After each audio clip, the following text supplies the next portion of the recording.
Hi friends, हम लोग आज बात करेंगे एक रिमोट के फंक्शन की। अगर कोई रिमोट में प्रॉब्लम आती है तो हम उसको किस तरीके से ठीक कर सकते हैं। तो यहाँ पे बेसिकली हम लोग देखेंगे कि रिमोट की वर्किंग अगर नहीं हो रही है तो क्या प्रॉब्लम हो सकती है, उसके बटन्स नहीं काम कर रहे हैं या रस्टिंग आ गई है सेल्स जहाँ लगते हैं ख़ास तौर से, तो इनको हम लोग स्टडी करेंगे। अब इसके लिए ये आपके सामने एक क्वेरी का ऑप्शन है कि हम कस्टमर से क्या सवाल करें जब कभी रिमोट जो है वो प्रॉपरली काम नहीं कर रहा है। तो अब वक्त कम की कमी की वजह से हम इसको एक बाय वन पढ़ेंगे नहीं, आप इसको देख कर समझ सकते हैं। अब ये डॉट मैट्रिक्स है, मतलब वो वजह जिसकी वजह से मेरा रिमोट काम नहीं कर रहा है। बैटरी वीक हो सकती है, एलईडी में प्रॉब्लम हो सकती है, डिस्प्ले में प्रॉब्लम हो सकती है, जो कम्युनिकेशन हो रहा है रिमोट और हमारी मेन जो इंडोर यूनिट है उसके बीच में, या ह्यूमिडिटी कंडीशंस बहुत हाई हैं तो कई बार वहाँ पे अंदर फंगस आ जाता है। ये प्रॉब्लम्स हो सकती हैं।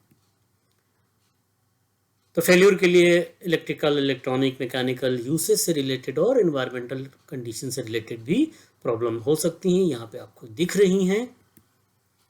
हम step by step systematic way से जब चेक करते हैं तो प्रॉब्लम हमेशा हमको जल्दी डिटेक्ट हो जाती है और कोई पॉइंट वहाँ पे मिस भी नहीं करता है। तो सबसे पहला काम है कि हम बैटरी की कंडीशंस को देखें। उसके बाद हम एंगल को देखें कि जिस एंगल से हम, जिस डिस्टेंस से हम यूज़ कर रहे हैं रिमोट को।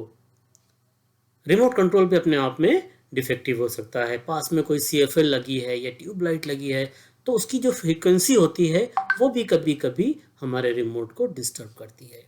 हमारे रिमोट का IR सेंसर ख़राब हो सकता है। ज़्यादा ह्यूमिडिटी वाली कंडीशंस में अगर रिमोट रखा है तो उसके अंदर ह्यूमिडिटी की वजह से फंगस डेवलप हो सकता है। तो ये सारी चीज़ें हम लोग देखेंगे, चेक करेंगे। तो अब हमारे पास एक प्रॉपर मल्टीमीटर होना चाहिए, अच्छी क्वालिटी का मल्टीमीटर होना चाहिए। एक हमारे पास मोबाइल होना चाहिए जिसमें कैमरा काम करता हो, और एक स्क्रू ड्राइवर। इलेक्ट्रिकल आप लोगों को बहुत अच्छे से पता है कि हर पॉइंट हम लोग इलेक्ट्रिकल का हर बार ज़रूर चेक करते हैं। फेस राइट को, लेफ्ट में न्यूट्रल, फेस और न्यूट्रल में जो सप्लाई आ रही है सेम सप्लाई फेस और अर्थ में भी आना चाहिए। मींस अर्थिंग ओके है, लेकिन अर्थिंग और न्यूट्रल में किसी तरह की कोई सप्लाई नहीं दिखना चाहिए। बहुत अधिक अगर सप्लाई दिख रही है तो कभी भी किसी हालत में 2 वोल्ट से ज़्यादा नहीं आना चाहिए। तो ये आपके लिए इम्पोर्टेंट है कि हम लोग सप्लाई को प्रॉपरली चेक करें। अब यहाँ पे आपको बैटरीज मिलेंगी। नॉर्मली सिंपल बैटरीज होती हैं, AAA बैटरीज यूज़ होती हैं, किसी में AA बैटरीज यूज़ होती हैं। बैटरीज को आप मल्टीमीटर से चेक कर सकते हैं। DC पे सप्लाई आपको यहाँ पे दिखने वाली है, और जहाँ पे बैटरीज लगती हैं बहुत बार वहाँ पे जंग आ जाता है। ख़राब क्वालिटी की बैटरीज कभी भी इस्तेमाल नहीं करना चाहिए, वरना कई बार रिमोट का ये पॉइंट ही मेल्ट हो जाता है और अंदर तक इसका जो लिक्विड है वो अंदर तक चला जाता है और पूरा रिमोट आपका बेकार हो जाता है। तो बढ़िया क्वालिटी की बैटरी यूज़ करिए। जब कभी भी रिमोट काम नहीं कर रहा है, कस्टमर को भी बताइए कि सबसे पहले वो क्या चेक करेगा, यहाँ पर जंग तो नहीं आ गया है, बैटरीज ख़राब तो नहीं हो गई हैं। तो अब अगर हम देख सकते हैं, ख़ास तौर से जहाँ पे बैटरी लगी है उन कंडीशंस को अगर नहीं समझ में आ रही है, जंग आ गया है, फंगस आ गया है, तो यहाँ पे क्लीन कीजिए इसको। अगर क्लीन हो सकता है, बहुत बार क्लीन हो जाता है। क्लीनिंग के लिए भी आप कोई ऐसा बहुत केमिकलाइज्ड लिक्विड ना यूज़ करें। सिंपल जो हमारा नेल पॉलिश रिमूवर आता है लिक्विड, उसको एक रुई के साथ उसमें लगा लीजिए, उसको निचोड़ लीजिए और उससे आहिस्ता आहिस्ता जो हमारी एयर बर्ड्स आती हैं उससे क्लीन कर लीजिए। मोबाइल कैमरा आपके पास काम कर रहा है तो मोबाइल कैमरे में आपको जब भी रिमोट को प्रेस करेंगे तो एक पर्पल सी लाइट वहाँ पे आपको नज़र आएगी। दैट मीन्स रिमोट जो है वो वर्क कर रहा है, अपनी जो भी रेज हैं वो इंडोर यूनिट के लिए भेज रहा है। अगर बहुत लाइट, बहुत हल्का दिख रहा है, दैट मीन्स कुछ प्रॉब्लम क्रिएट होगी, या बिल्कुल नहीं दिख रहा है, दैट मीन्स रिमोट हमारा डेड है। तो बहुत बहुत हल्का दिख रहा है तो हम बैटरीज को चेंज करते हैं और हमारा रिमोट ठीक हो जाता है। इसके अलावा अब मेजर काम जो करना है, अगर कुछ फंक्शन नहीं कर रहा है तो बहुत एहतियात से, आहिस्तगी के साथ में आप रिमोट के अंदर का जो PCB है, प्रिंटेड सर्किट बोर्ड है, उसको बाहर निकालिए और उसको वही हमारा जो बहुत सिंपल केमिकल है जिससे नेल पॉलिश को हम लोग रिमूव करते हैं, नॉर्मल घरों में मिल जाता है, या एक 10-15 रुपए का आता है, आप अपने बैग में लेके रख सकते हैं।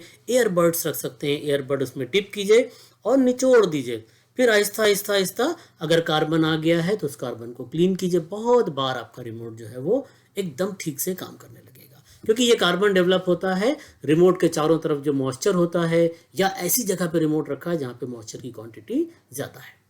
तो इस तरीके से आप इसको कर सकते हैं। दूरी का भी बहुत इंपॉर्टेंट है कि हम कितनी दूरी से और किस एंगल से रिमोट को यूज़ कर रहे हैं। तो यहाँ पे दोस्तों देखिए, आपको बहुत क्लियरली दिखाई दे रहा है कि ये 70 डिग्रीज के रेंज से वर्क करता है, और 5 मीटर या मैक्सिमम कई रिमोट जो है वो 7 मीटर तक भी स्ट्रेट लाइन में काम करते हैं। तो अगर आप एंगल पे मूव कर रहे हैं तो दैट विल बी 5 मीटर्स, और अगर सामने से बात कर रहे हैं तो 7 मीटर तक आपका रिमोट काम करता है। इसी तरह से आसपास में कोई CFL, ट्यूबलाइट या वाईफाई हाई फ्रिक्वेंसी की कोई डिवाइस लगी है तो कई बार रिमोट से जाने वाली IR को, इंफ्रारेड रेज को वो डिस्टर्ब कर देती हैं। तो थोड़ा ध्यान रखें कि जहाँ पे भी हमारा इंडोर यूनिट लगा है, हम लोग जब इंस्टॉलेशन हो रहा होता तब भी मना करते हैं कि आसपास में, बिल्कुल पास में कोई CFL वगैरह, ट्यूबलाइट वगैरह या वाईफाई का कोई सेटअप वहाँ पे ना हो, नहीं तो हमारे रिमोट का डिस्टर्बेंस स्टार्ट हो जाएगा।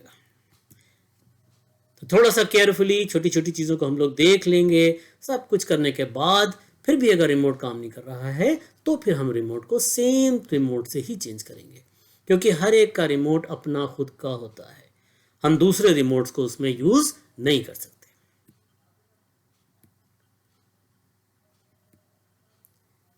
इसी तरह से IR सेंसर्स को भी आप लोग चेक कर सकते हैं। IDU के ऊपर भी आप चेक कर सकते हैं। इंडोर यूनिट के ऊपर IR सेंसर पे नॉर्मली 5 वोल्ट DC आता है, और ये जब रिमोट यूज़ करते हैं तो ये वेरी करता है। तो यहाँ पे आप देखेंगे जो IR सेंसर का रिसीवर है, जो रिसीवर है उसके ऊपर आपको 5 वोल्ट DC मिलेगा। मीटर बढ़िया क्वालिटी का होगा तो आप आसानी से चेक कर सकते हैं। और DC जो है वो नॉर्मली ग्राउंड के साथ चेक किया जाता है। जब आप रिमोट को यूज़ करेंगे तो उसमें थोड़ा सा वेरिएशन आएगा। तो ये सारी चीज़ें अगर हम कर रहे हैं तो हमको प्रॉब्लम आसानी से डिटेक्ट हो जाने वाली है। तो यहाँ पे क्लियरली आपको दिखाया जा रहा है ग्राउंड और VCC के बीच में 5 वोल्ट DC, 3 पिनें वहाँ पे होंगी, ग्राउंड और थर्ड पिन के बीच में चेक करेंगे तो वेरिएबल सप्लाई आपको वहाँ मिलने वाली है जब रिमोट आप यूज़ कर रहे हैं। वोल्टेज आउट और ग्राउंड के बीच में।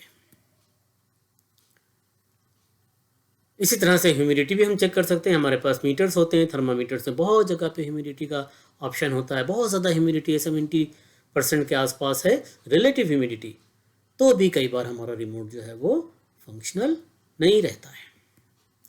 तो दोस्तों, अगर हम लोग अच्छे से समझ के काम कर रहे हैं, सीख के काम कर रहे हैं, ट्रेनिंग लेके काम कर रहे हैं, प्रॉपर इक्विपमेंट यूज़ कर रहे हैं, प्रॉपर नॉलेज का इस्तेमाल कर रहे हैं, तो बड़ी समस्या भी हमारे सामने छोटी हो जाती है। Thank you very much.